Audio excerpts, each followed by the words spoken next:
माऊली तुकोबराय आपल्याला एका अभंगामध्ये सांगतात, सुखा लागी तू करशी तळमळ, परी तू पंढरीसी जाय एक वेळ, मग तू अवघाची सुखरूप होसी, जन्मोजन्मीचे दुःख विसरशी. जन्मोजन्मीची दुःख विसरण्याची जागा म्हणजे पंढरीचा पांडुरंग. भगवंताला आपल्या डोळ्यांनी पाहिल्याच्या नंतर माणसाच्या जीवनाची तृप्ती होते.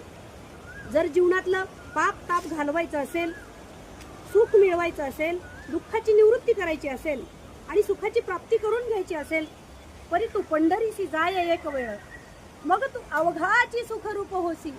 अवघ्या सुखाची प्राप्ती करून घ्यायची असेल, दुःख पूर्णच नष्ट करायचं असेल तर एक वेळ नक्की पंढरपूरला जा, एक वेळ आळंदीला जा, ज्ञानोबारायांचं दर्शन घ्या, पांडुरंगाचं दर्शन घ्या आणि आपलं जीवन सफल करून घ्या.